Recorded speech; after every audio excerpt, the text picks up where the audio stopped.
Hey kids, it's Mr. Fly here, hope you're well. Welcome back to the channel for another bike review. This time I'm on the bike that they didn't want me to ride. This is the Royal Enfield Guerrilla 450, a cracking looking little roadster with the 450 engine out of the new, or newer, Himalayan, the Sherpa engine. It makes it a perky little thing. Anyway, stick around, stay tuned, I'll tell you what I think of it.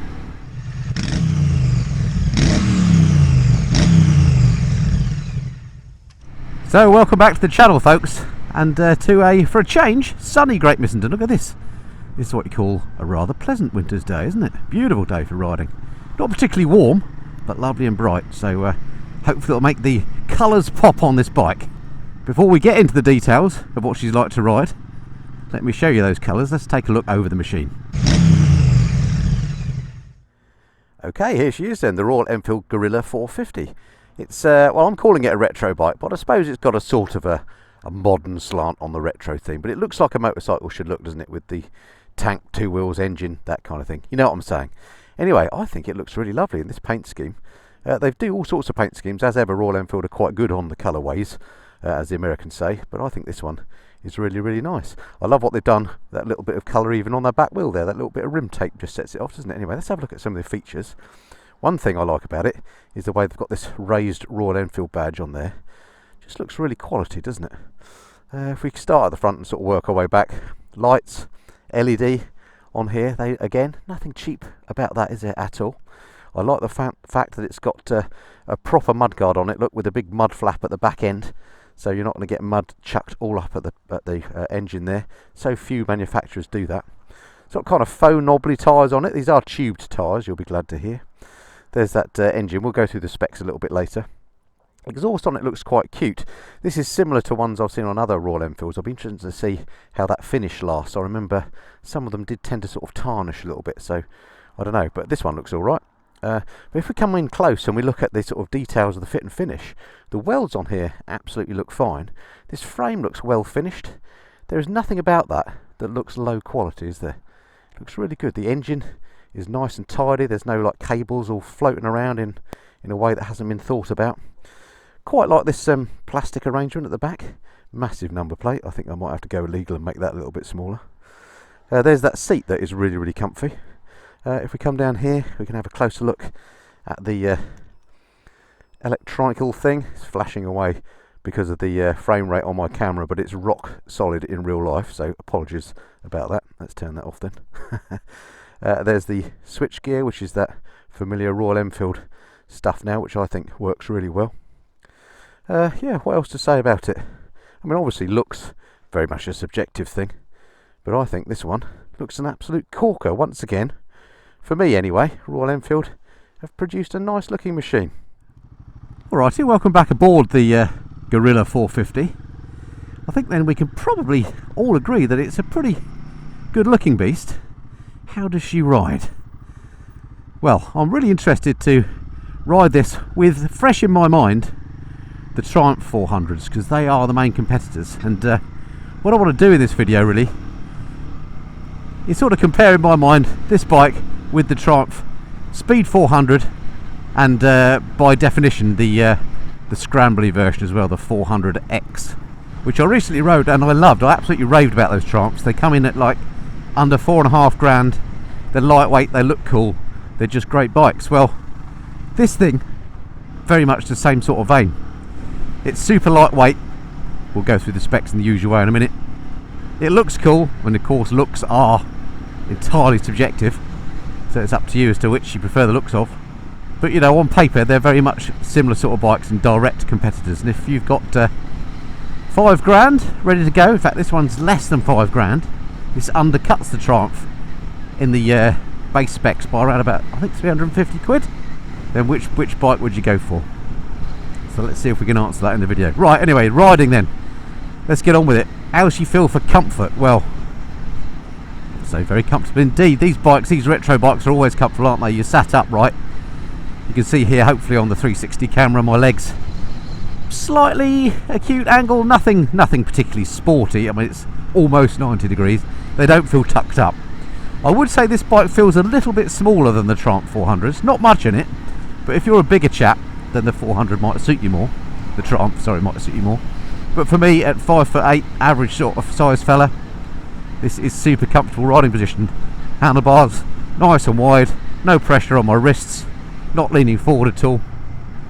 And the seat, I have to say, really comfy. Nice padding on this, feels nice and wide and nice and soft on the old cheeks. I'd say from a comfort point of view, this has the edge over the Triumphs. Not that they're uncomfortable, it's just that this is particularly comfortable.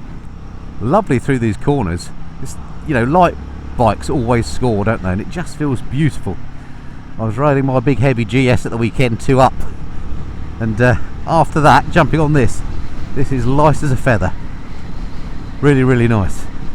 Stuff you're looking at here on the Enfield is really, really nice actually. It's got these round controls on here that Enfield do these days. I quite like these, they're kind of retro looking. These are in the matte plastic as opposed to the sort of bakelite shiny look. I prefer the shiny look actually, these look a bit cheaper. But they're still good, they're easy to use. And then you've got this lovely display which is straight off the 450 Himalayan. You see it's gone dark there as we go through the trees as well. That was a good bit of timing actually, but it's a lovely instrument. I love the way they've done it. We've got all the tech there, but it's done in a way that is in keeping with the retro bike. You can even hook that up to your phone and do Google Maps on that device, so you've got sat-nav built in if you want it, which is a really brilliant feature, and definitely something that this trumps the Triumph over, because that doesn't have anywhere near that sort of electronic capability.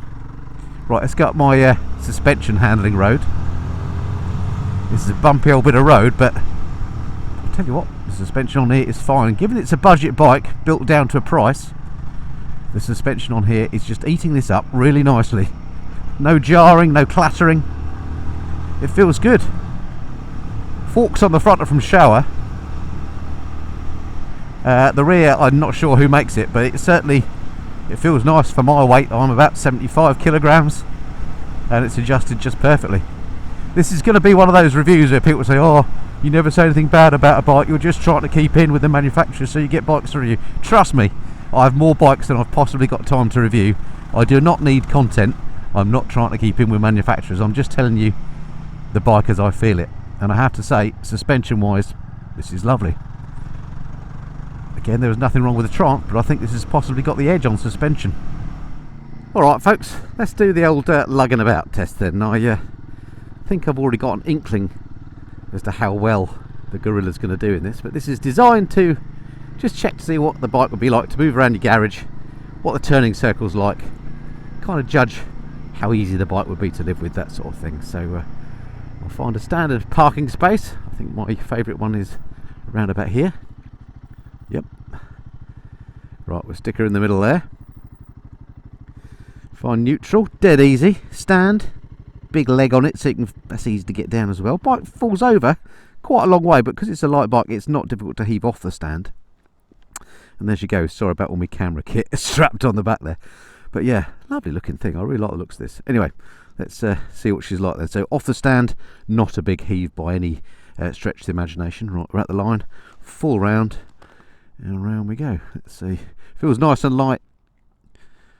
Yeah, no problem at all in terms of the weight and the turning circle. So I went from the middle of that one to the middle of that one. It was actually a little bit wider than I anticipated, the turning circle, but still not too bad. That puts it in the medium category. When I've done this before, you know, I'll be near the line for a tight one, I'll be near the other line for a wide one, so this is very much medium. Something I do like about this, unlike the Triumphs, this has no cutouts in the tank. Look, the Triumph has little dimples in here to let the forks go in. No such problem on the Guerrilla 450. Nice one. Right, next up, let's nip down this little bit of twisty road, see what she's like handling wise down here.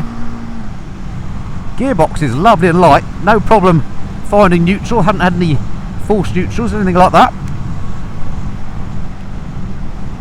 Yeah, down here, lovely. Now it feels like I'm absolutely flying, but a quick glance at the speed, I'm only doing 56 down here, so I'm within legal limits. And honestly, I've got a big old grin on my face. That is where these smaller capacity bikes score. You can have a lot of fun riding a small bike to its max, and you're not putting yourself in great danger of losing your license. Look at that red kite, isn't that spectacular? Hope the camera picked that up. Lots of those around here. Obviously after a bit of carrying off the road. Alright, let's wind her up then, see what she's like at faster speeds. Quite a tall second gear, doesn't hit, and the same with third. Doesn't hit the rev limiter in a nightmare way, and quickly up to, well, beyond legal speeds. No problem at all. I'll tell you what, the engine on here is nice and perky. I said that when I rode the Himalayan. And, okay, it has got a capacity advantage over the Triumphs, in that it's around about 50cc bigger. And you can really notice that as well. Again, there's nothing wrong with the Triumph engines, they're great. But this does feel a little bit more lively to me. Alright, as would be the case, I've come up against my first white van of the day, so this would be an opportune time for us to go over the specs on the bike. Starting off with that engine then, this is the 452cc liquid cooled Sherpa single. It's the same as in the Himalayan, as I say, puts out 40 PS and 40 Newton meters of torque, and I have to say it is a way better engine than the 350 in the likes of the classic 350. This thing is perky. Brakes on the front, it's just a single disc, which is a 310mm, gripped by a 2-pot bi-brake caliper. On the rear, a 270mm disc, again gripped by a bi-brake caliper, single pot in this case. Suspension on the front, those are 43mm forks, and as you can see, they're made by Shower, and you'll get 400mm of travel out of those. On the rear, you've got this monoshock with 150mm of travel and preload adjustment. Seat height on the bike is a nice and low 780mm. The dry weight of the bike is 174 kilograms, or 185 kilograms with 90% fuel, so nice and light. This cute looking tank, no sculpted out bits at the front to allow turning circle, holds 11 litres, and I think looks fantastic in that colour scheme. Electronics wise, well, the main thing for me is that Tripper TFT using Google Maps. It's sort of remotely on your phone. Also actually has 2 power modes, which I think is hilarious and probably not worth using. And the price of the Guerrilla 450, $4,850 at time of recording. It's well worth shopping around though, because I have seen them for a little bit less than that. Only other thing to mention is there's plenty of accessories available from Royal Enfield, including belly pans, different mirrors, hand guards and so on. And as I mentioned, loads of great colours. Alright, welcome back. I'm still stuck behind the white van unfortunately, but it would be a chance then for me to test the brakes, I guess. Nothing behind me. Let me just yank the front brake on. Wow, that has got some bite. That's pretty nice actually, given it's just that single disc. It works really well. Sometimes single discs on bikes I complain about, but this one being light means it hasn't got to stop a great deal of mass. Let's just try that one more time. Yeah, really good, and no sign of the ABS cutting in. I like that. Good front brake. Okay, and let's just try the rear. Stamp on it. I can feel the ABS cutting in fairly quickly, but I didn't get any wheel lock up or anything like that. And if I just drag it round this corner, yeah, it's fine. Just bog standard rear brake. Nothing wrong with that at all. What a beautiful day. Look at this. Even though I'm publishing this at the back end of December, I'm recording this back end of November, and as you can see, it's still sort of the tail end of autumn. Look at these amazing leaves on these trees. Stunning. Right, caught up with the white van again. How annoying. Mirrors on the bike seem to work really nicely. They're kind of Mickey Mouse looking, but at these sort of speeds I'm not getting any vibration. I can see out the back fine. I'm not just looking at my elbows. Absolutely no problem there. I'm desperately trying to find things I don't like about the bike. Vibration wise, I'm feeling very little at these speeds. I've got a little bit of rumble through the seat, but nothing annoying at all. As I said, this seat is well padded, so that's not a problem.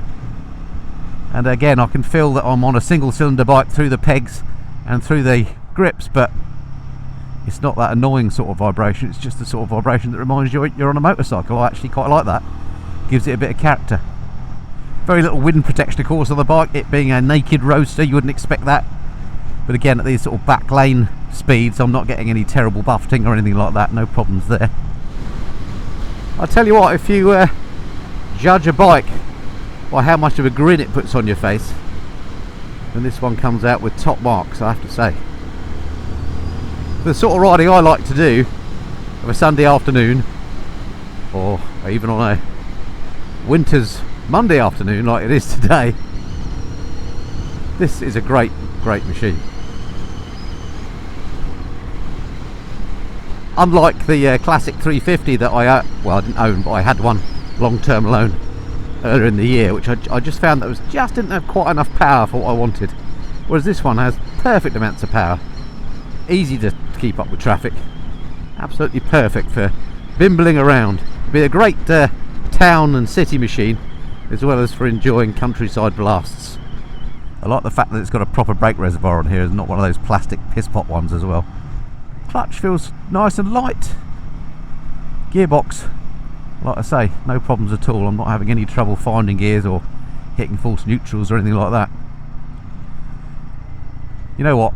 I can't find anything about this bike to not like. It's built to a price. It does not feel cheap in any way.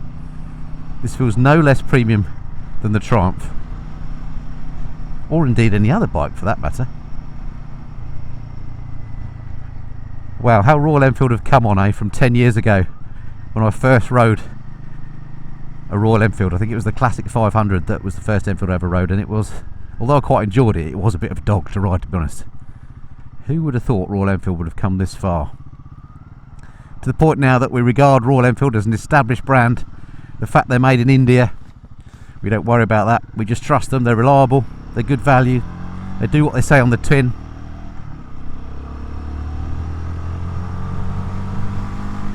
They've knocked out yet another blinder. Now, at the opening of the video I said this is the bike they didn't want me to ride. That was tongue in cheek, of course, because there was a launch of this bike, I think it was in Barcelona about 6 months ago in the sunshine. I didn't get invited, and that's not a big deal, but Royal Enfield didn't even inform me the bike was coming out, and had they done so I may have made a little video about it, as I sometimes do, just based on the specs and so on.